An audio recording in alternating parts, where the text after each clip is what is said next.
Number 40, let's talk. My name is Michelle Cox, and I am a certified life coach for kids. And I am so excited to talk today about storytelling. How storytelling curriculum that I use as a life coach is helping children and it's helping parents because we're bypassing a lot of the stigma that unfortunately still exists around children's mental health. You'd think we'd be over it by now. Figured it out. Let's not have stigma. But we still do. But there's several different things that I want to talk about relating to stigma and also about storytelling, the power of storytelling. Now, I've changed the name of this young lady. Her name I'm going to call Emily.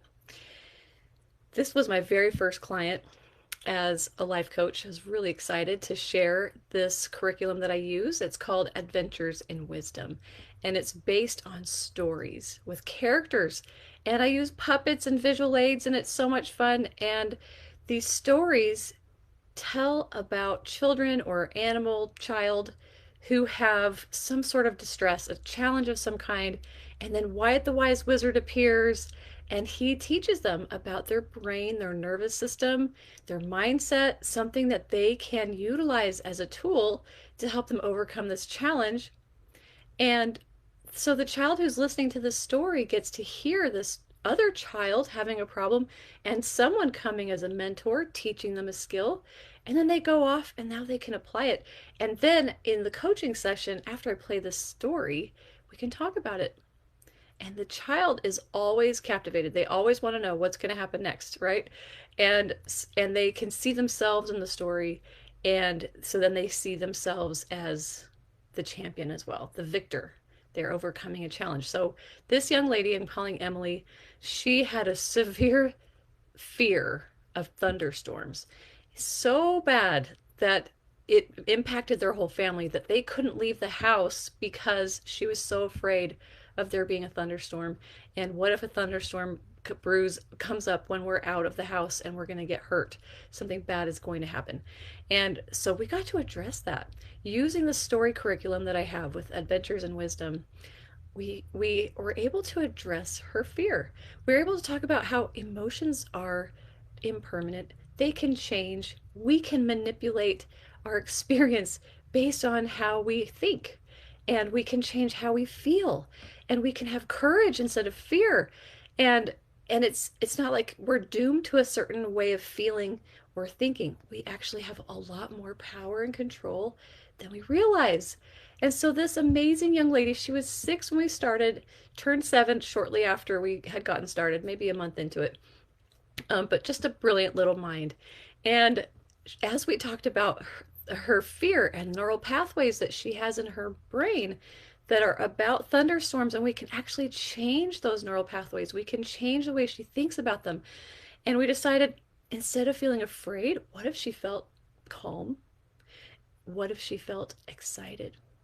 How could she possibly be excited about a thunderstorm when they've been terrifying? And her previous experience had been these loud, deafening thunderclaps and hail coming down, and her parents having to run out into the hail to put up the car windows or something was going on. And they were alone in the apartment and so scared, thinking their parents were going to get hurt. So that's what her framework had been for thunderstorms. And no wonder she didn't want to leave the house. If it was possibly, even with a 1% chance on the radar, she didn't want to leave. That was her framework. So how could she possibly change from that total fear into being kind of excited? I said, what if we created a thunderstorm kit? And in your kit, you get to choose what little toys are in there, or books and activities, snacks. What about special flashlights? One for you, one for your sister.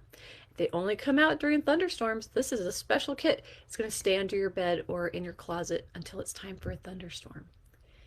She got so excited. She thought, this is great. I'll have light. I'll have books. She's a great reader. She'll have activities. She's great at arts and crafts. Suddenly, this didn't sound so terrible to have a thunderstorm. And not too long after that, I got this picture in my messenger box inbox, and her mom said She's not scared. And I was like, wait a minute. That looks like rain. What in the world? How's she outside in the rain? Obviously, they're not in a thunderstorm, but she wanted to go outside and play in the rain. She doesn't even seem to be afraid of it. She's putting her hand out in the rain. She's smiling. She was having a great time. Her mom was so blown away, and so was I. So proud of her to have made such a transformation in just 4 sessions. 4 sessions of this curriculum where she's learning about her mind. She's learning about neural pathways. She's learning about emotions and how they feel in her body and how she can change that feeling by changing the way she thinks about it. And then she's out there playing in the rain. So proud of her. What an amazing young lady. And this is what her mom said. She's growing so much confidence in her amazing brain and all of the ways she can adjust her thoughts to have stronger, positive outcomes. And she was 7. I have seen this kind of change in children all the way up into teens. I've had high schoolers taking my classes, listening to stories, and I was worried they would think that they're really kind of cheesy and they're more for little kids, but they loved it. It was like they had this great time going back to grades to like kindergarten, and we have coloring pages, and they were coloring as they're listening. They loved my puppets. They wanted a chance to be a kid and to learn these positive and powerful truths about their brain and their body, and they wanted to feel better. They wanted to feel more confidence. They're tired of all the pressure. There's so much pressure on teenagers these days, and they loved it. So, how does storytelling work? How did it help this little girl? She's amazing, right? I think all children are amazing. This is how it worked. So, storytelling. She listened to stories about characters experiencing fear. She heard about how their brains were creating their fear. It was optional to be afraid, and how changing their thinking would help resolve their fear. That's what the storytelling did for her. It also meant that we could then apply what she heard in the story, the principles, to her real life experience of fear about thunderstorms. And we got to come up with a new way of thinking. It was a way of thinking that really did change how she felt about thunderstorms. And then later, she took advantage of a regular rainstorm without lightning. Her parents are safe and responsible to test out her new perspective. And she discovered she really did have that capacity to overcome her fear at 7 years old. As a life coach, I see this as monumental to teach children about their brain, their nervous system, their body, their emotions, how things are all being tied together in their experience. When they make sense of it, they're no longer so afraid and anxious. They begin to have more hope and more confidence. Now, storytelling is so powerful. It appeals to all forms of learning. There are children who experience learning in better ways, maybe if it's visual or auditory, or kinesthetic things they can touch and do. Making it effective is so easy because it appeals to all children in some way. Storytelling can reach their heart and their mind, and they can grasp these concepts that could be so hard to teach and explain otherwise. But when it's told in a story, they see the application. Now, I find this quote really interesting from Lainey Peterson. She says, storytelling has the power to engage, influence, teach, and inspire listeners. That's why we argue for organizations to build a storytelling culture and place storytelling at the heart of their learning programs. So Adventures in Wisdom is designed specifically for life coaching to help children develop confidence and overcome fear and anxiety, understand what's happening inside of their body when they're having emotions, and be able to make that connection. What are they thinking about themselves or the world around them that's causing them to feel the way they are? So this is a wonderful graphic that I found on stayingaliveuk.com talking about storytelling, how it affects the brain. Why is this so stimulating? Why is this such a powerful and effective way of teaching? Well, a story can activate parts in the brain that allow the listener to turn the story into their own ideas and experience, thanks to a process called neural coupling. So, when a child is listening to a story about a character who has a problem and they're struggling with something and they have fear or anxiety or they're having a hard time handling mistakes or failure or peer pressure, they start to see themselves as that character. They start to put themselves in that character's shoes because of neural coupling that's happening in their brain. And then when they see that this character is being taught, being mentored, and given some valuable resources and skills, the child then begins to see themselves as that hero, being able to understand some new way of thinking, behaving, developing new skills, growth mindset. They're seeing that this is possible for them too. So it's very encouraging, it's very supporting for them. There's actually dopamine hits. I always like to say dopamine is not a totally bad guy. We talk about dopamine as like, oh, don't get dopamine. We need dopamine. It's part of the reward center. So when they're listening to a story and there's emotions involved, then they're probably going to have some dopamine releases because they're having this jolt of like, oh, this is happening and that's happening. And they're feeling this way and that way. And that actually helps them to improve their memory. So they're more likely to remember the story, remember the lessons, take it in, and carry it with them because of the dopamine release while they're listening to stories. So there are lots of things, and so many different centers of the brain, different sections of the brain are lighting up during storytelling. While a child is listening, they're they're imagining how something might smell or taste or how it might feel, and so different parts of the brain are being activated, and especially the prefrontal cortex, where they're reasoning and thinking, and the concepts become more attainable, and they can embed them into themselves better because that part of the brain is also lit up and activated. So children are just such prime learners through storytelling. And this is such a great way to talk about things that might be difficult. Some real challenges that they're facing, and we're telling it in a story in a way that they don't feel so afraid because someone else has that experience too. Maybe they're feeling like, "Oh, I'm not alone," because someone else has had this challenge.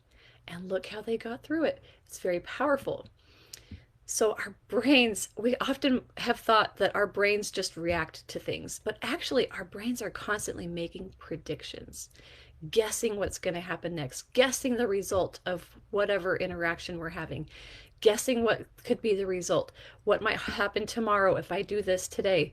We're always trying to predict what's going to happen. So I love this teaching. This is Dr. Lisa Feldman Barrett, who is one of the head top researchers on emotions. She's a neuroscientist. She says your brain is predictive, not reactive. Now we know that all your neurons are firing constantly, stimulating one another at various rates. Even more compelling is what this brain activity represents: millions of predictions of what you will encounter next time, next in the world, based on your lifetime of past experience. So for children, we have this natural process always happening of prediction making. So storytelling just fits perfectly into that because they're always wanting to figure out what's going to happen next. I bet this might happen, or I bet that might happen. And they want to know. So they stay captivated. They stay eager to learn and listen. So, Dr. Wendy Suzuki is also an incredible researcher and neuroscientist, and she describes how the hippocampus, which is for the memory center in the brain, and the amygdala, which is the threat response, which is also connected to emotion, they are strongly connected. So, those happy and sad jolts that we hear in a story, we feel because of a character, their experience, that helps to encode long-term memory. So think about all the emotions that are associated with, and I'm saying with the context of storytelling. they will make that memory stronger. So, storytelling evokes emotions. Storytelling curriculum, like Adventures in Wisdom, do that while teaching about emotions. So, children need to learn about emotions as they feel them, as they resonate with a character in the story. And I asked this to a group of therapists and counselors last week. I said, I was at a conference and I was presenting on this. And I said, why do parents seek help for their kids? Why do they bring them to us? How many of you in the room are a therapist or counselor? And lots of people raised their hands. And I said, and somebody said, because they're worried about how they're acting. They're worried about maybe a thinking pattern that they have. I was like, exactly right. How'd you know I was going to write that on the slide? Parents are concerned about their child's behavior, their thinking patterns, and their emotional well being. So it's painful as a parent to see your child suffering. Even if it's emotional, our heart goes out to them. We want to find some way to ease that pain. We don't want that to continue. We don't want our child to suffer. So a broken leg is a physical ailment. Emotional pain is also physical. It's also felt in the body. And we want to relieve that pain. So we take our children to a life coach like me, or a therapist or a counselor, because we want them to relieve themselves of that pain. Storytelling can help children. Storytelling, I've seen it with this curriculum. I've seen so many children overcome deep anxiety, even fear of people, and gain confidence in themselves. And finally, I think, put to rest some of the perfectionism that they suffered from, and become more patient and compassionate with themselves. And that's because the storytelling curriculum that I use is so effective, and it reaches their hearts. It gets their minds stimulated. They need it. When they learn how to manage their thinking and guide their emotions, they're naturally on their way to better behavior. We're trying too often, I think, as parents, to control behavior. But really, what we need to do is help them understand their thinking. What was the process, the thinking process going on before the behavior was even manifest? What are the emotions that they're feeling that's fueling that behavior? When we can help them to understand their thinking and their emotions, and understand how emotions work, how our brains work with thoughts, it's just electrical impulses, we can help to bring down that stress level and the anxiety children might be feeling, and then naturally the behavior improves. So storytelling can also help, because as children are learning basic brain and nervous system functions, they become more mindful of their physical experience, and they feel more okay with what I'm feeling, because it's going to pass, because I can do some deep breathing to calm my nervous system. I can use my mindset tools that I'm learning in Adventures in Wisdom with Coach Michelle, or a therapist or a counselor. Anyone can use this curriculum. It's wonderful. And children then feel like they have a toolkit. They're not just puppets with strings and something else is pulling them in every direction.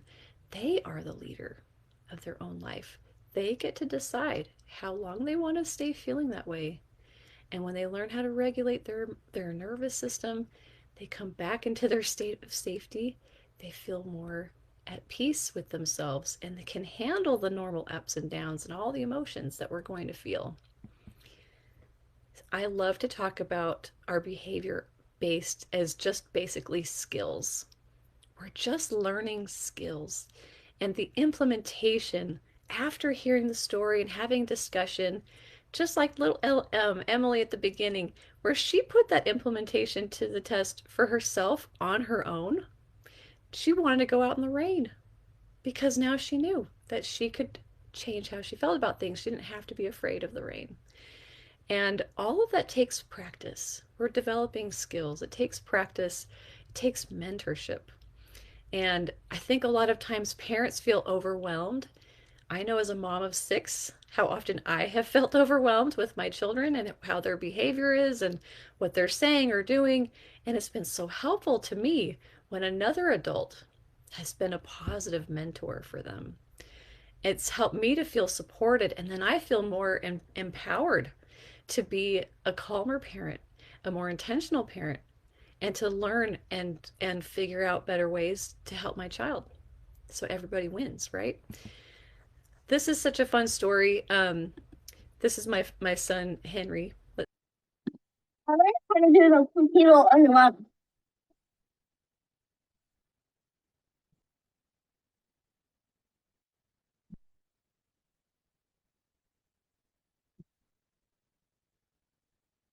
You did it all the way through. Nice work.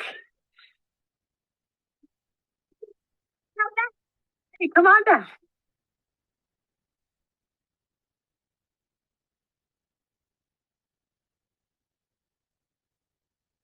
What does it mean when you learn something new?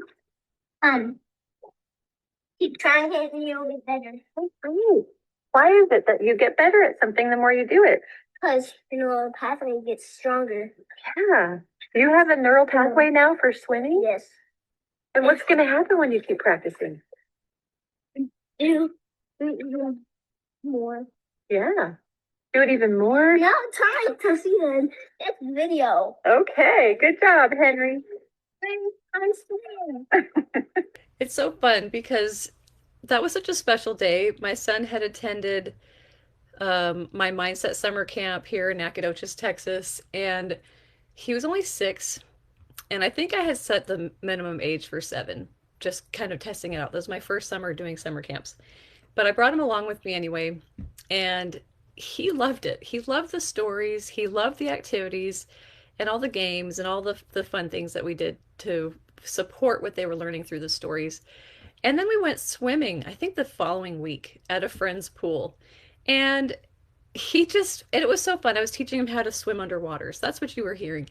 He's swimming underwater and he comes up and I said, "How did you do that?" I said, "With practice." And I said, "Well, what happens if you practice a lot?" He said, "Building, neural pathways." And I was like, "Wait a minute." We just talked about neural pathways last week. How does he still remember that?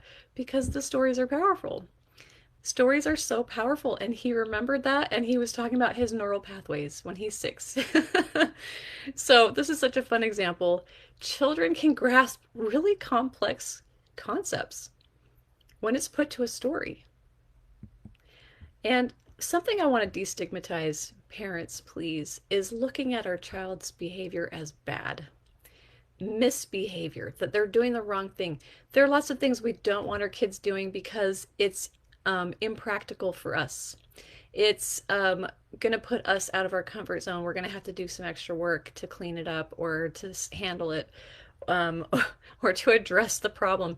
And I think a lot of times we label children's behavior as bad because we are trying to protect ourselves and our energy, and we don't want to expend that energy, and it's more about our inconvenience really than our child telling us that they have a need.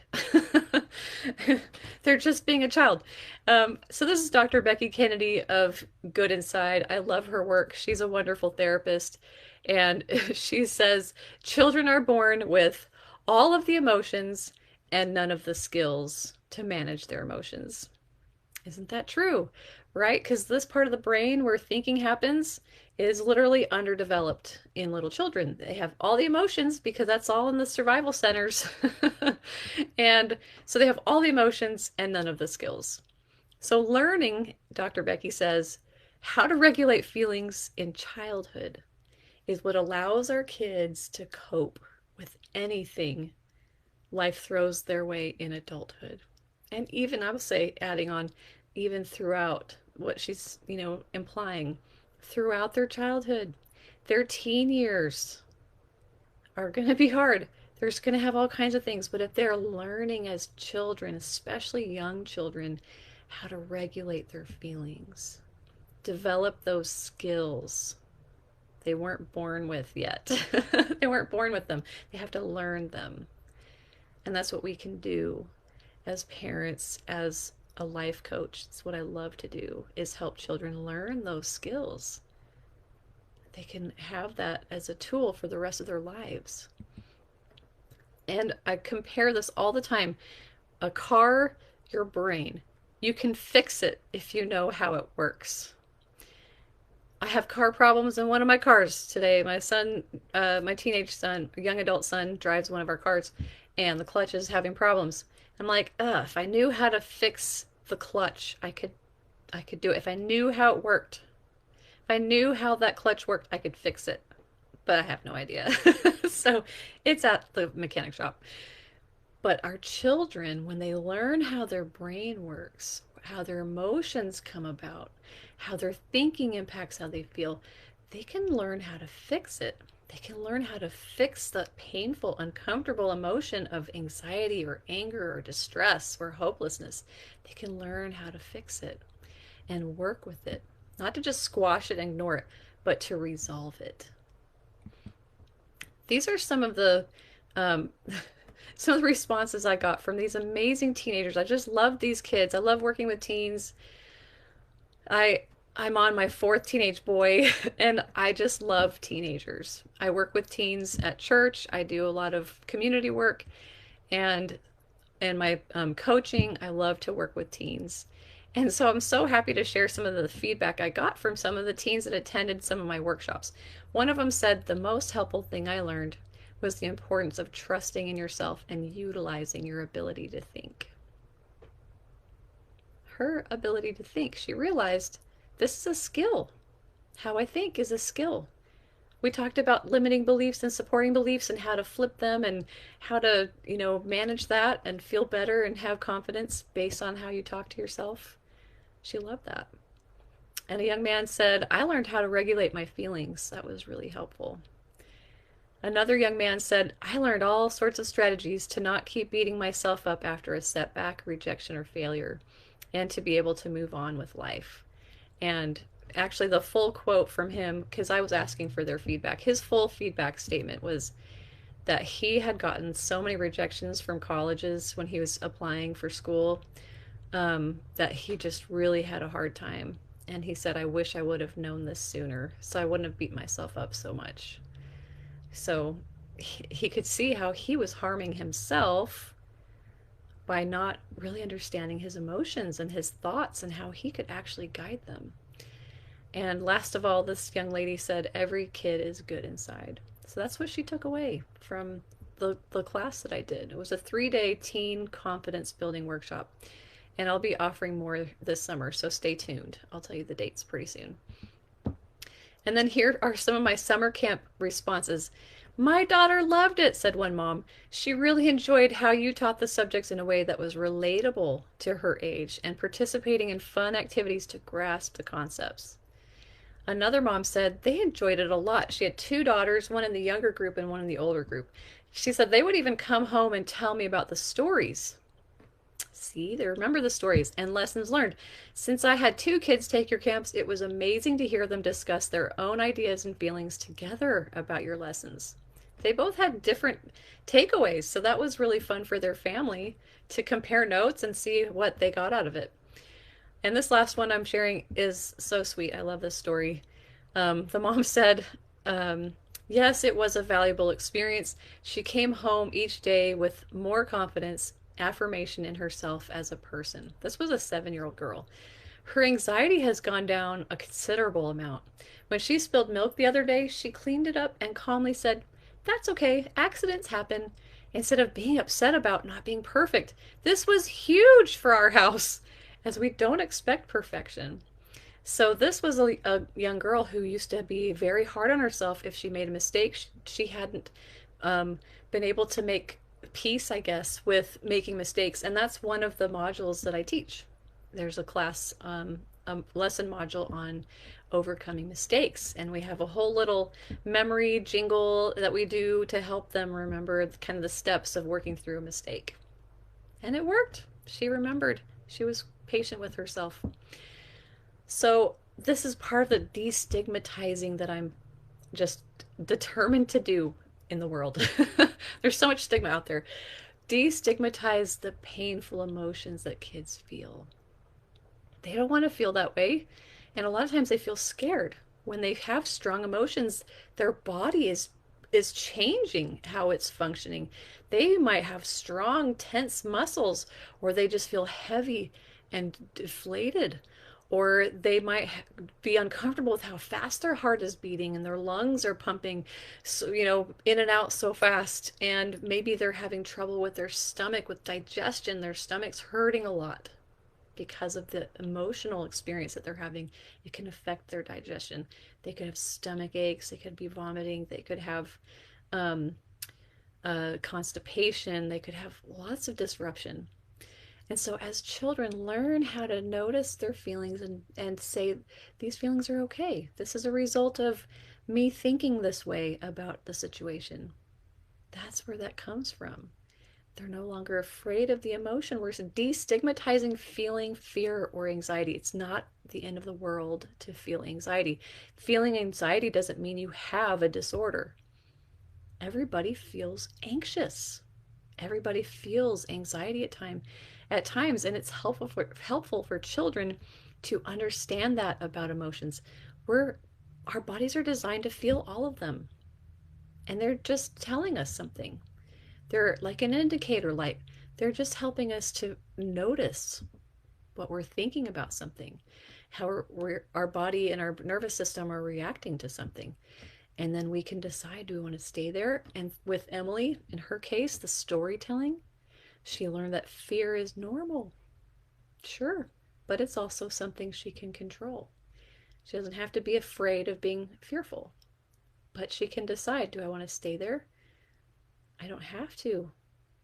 I can see the bigger picture. I'm actually safe here in my home. And then this young man, learning about his nervous system, he learned how to process disappointment and shame without making it be an ongoing long-term experience. He learned he could resolve it. He didn't need to keep feeling badly about it. So I also want to destigmatize painful experiences that kids have. I was a teacher aide at an elementary school before becoming a life coach, and that's actually why I became a life coach for kids, because I wanted to help children to destigmatize their painful experiences. I could see how some were really ashamed if they needed extra help with reading. They had to be pulled out for small groups for vocabulary or for math, and a lot of times they felt so bad about it that it compounded the situation and made it harder for them to learn.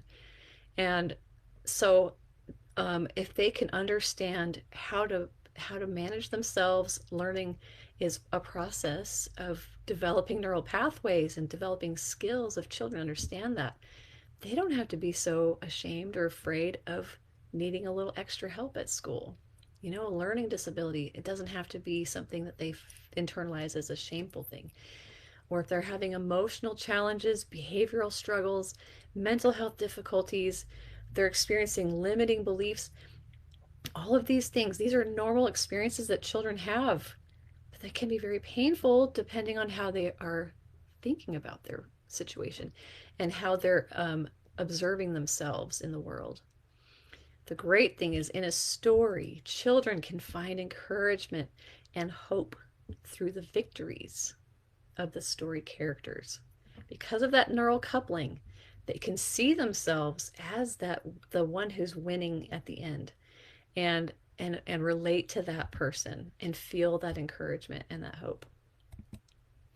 So I've done story-based care coaching. Can work in a variety of settings. I do private coaching, do it online on Zoom with kids all over the country. I have in-person workshops in my town in East Texas and summer camps for kids. They're so fun. I have my teen Zoom workshops, and then I do family workshops. And I've done some in person, and I've done several on Zoom. So families can then learn together, and then everybody has these tools, and everybody has a better expectation of themselves and each other. So it's so much fun to do it as a family. Okay, and lastly, this is fun. So this is one of my teenagers who came to my summer camp 3 years ago, I think. And so I'll play this little video and then I'll tell you a little more about her because she's also wonderful.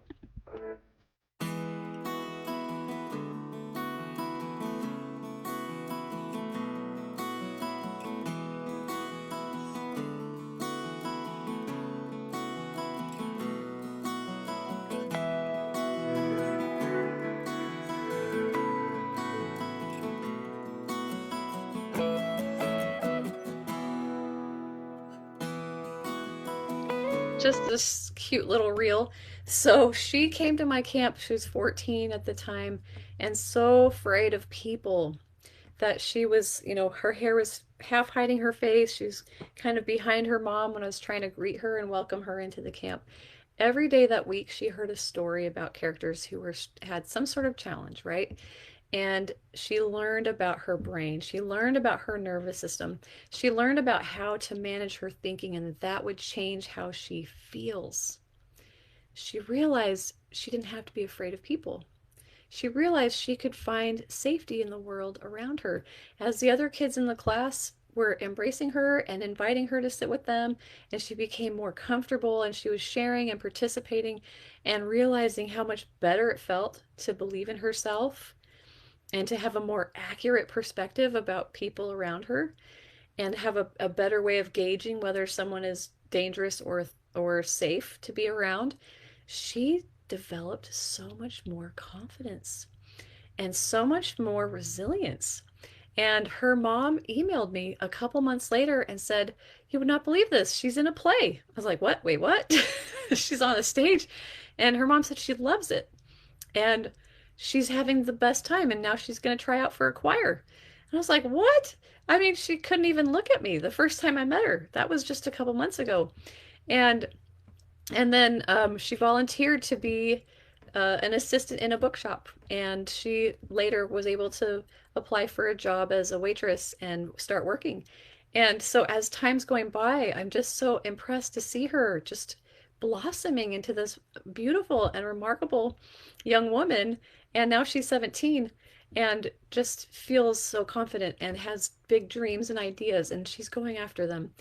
Well, this little duck comes into the story because I think it was about a year ago, I had a workshop that she attended, and she handed me this little duck, and I was like, "Oh, that's so cute. Thank you."